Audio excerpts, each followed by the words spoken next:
Nimai, just see what I will do to you today. Do you think you can act so mischievously and get away with it?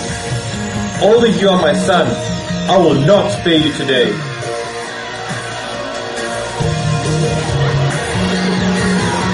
Let go of me.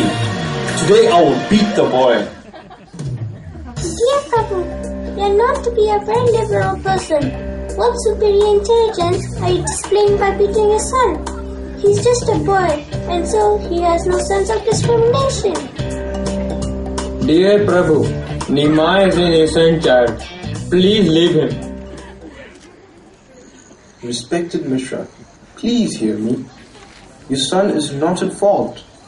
Whatever is destined to occur on a particular day must certainly take place. Today I am not destined to eat Krishna Prasad. This is the actual fact. Being very disturbed in mind, Jagannath Mishra hung his head and remained silent, not even able to glance at anyone.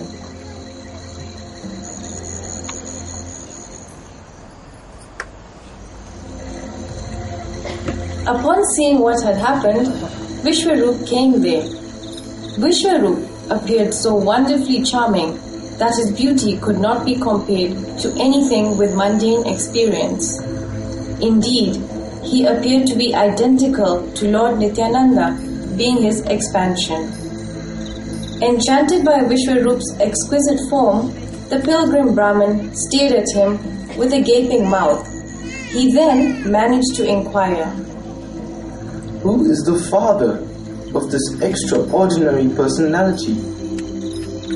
I am the son of Jagannath Mishra. Virtuous are the parents of such a son. My dear Brahmin, our house has become auspicious and blessed with your presence.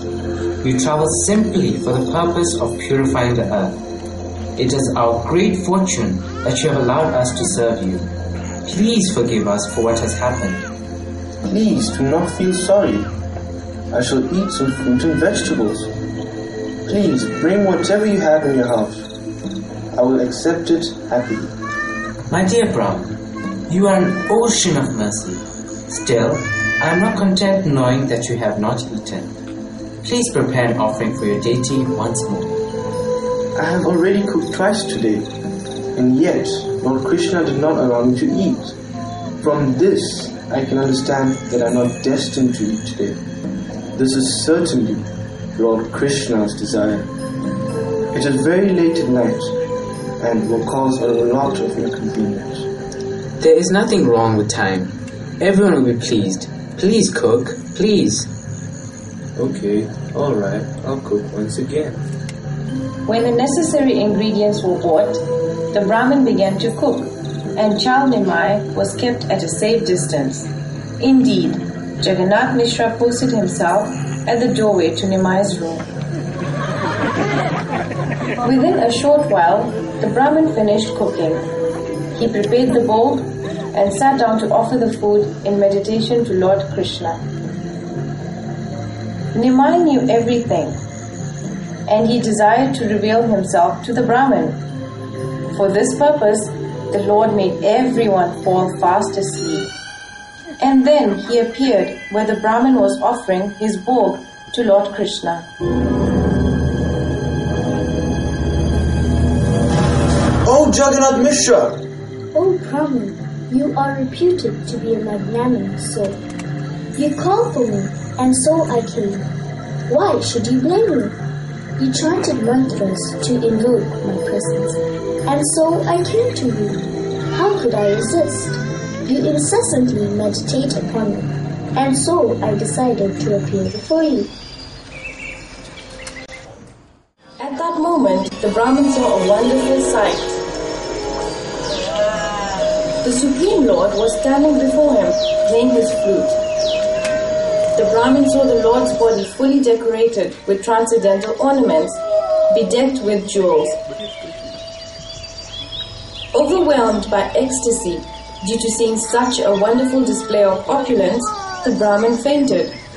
The Supreme Personality of Godhead, Gaura Sundar, who is an ocean of mercy, placed his hand on the Brahmin's body By this transcendental touch, the Brahmin regained consciousness, but he remained inert and speechless due to his boundless joy.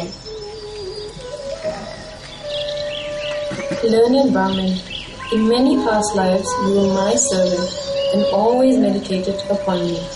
It is for this reason that I am showing myself to you. In my previous incarnation, I appeared to you in Nand Maharaj's house, in the same form. You are my servant, birth after birth, and so I have appeared before you. Only my servants can see me as I am. I am speaking to you confidentially, and so do not reveal these topics to others. I have appeared where the congregational chanting of the holy name of the Lord has already begun, and I will initiate the propagation of Sankirtan throughout the entire world. I will freely distribute the process of loving devotional service to the Lord that is so fervently desired by even Lord Brahma and other such elevated personalities. The Supreme Lord, Gaurasundar, went back to his room and lay down like a sleeping child, just as before. No one was aware of anything due to the deep slumber caused by the Lord.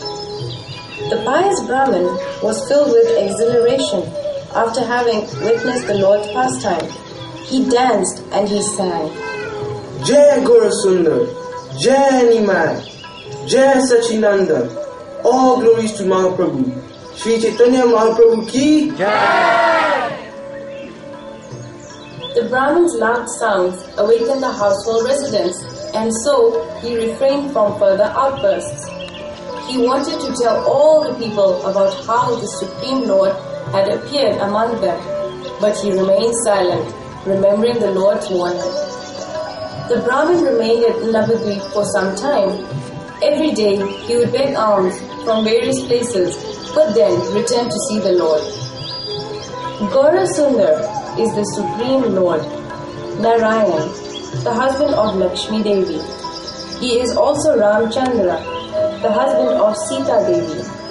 In Treta Yuga, Gaurasundar appeared as Lord Ram with his younger brother Sri Lakshman. In Dwapar Yuga, he appeared as Lord Krishna along with Balaram. And in Kali Yuga, he appeared as Chaitanya Mahaprabhu, the Golden Avatar, along with his brother Nityananda Prabhu.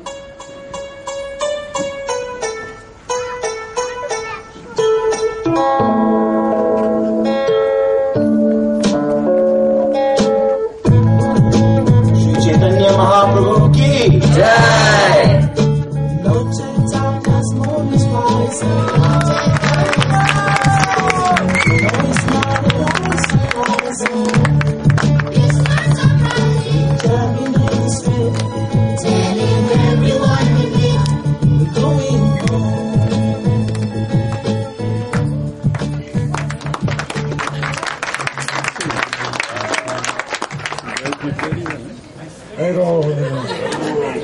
Can you please give them one more round of applause?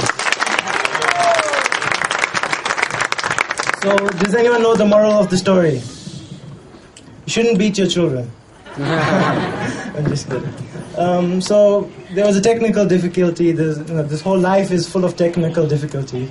So, the only way to go back to Godhead is to chant Hare Krishna, Krishna Krishna, Hare Hare.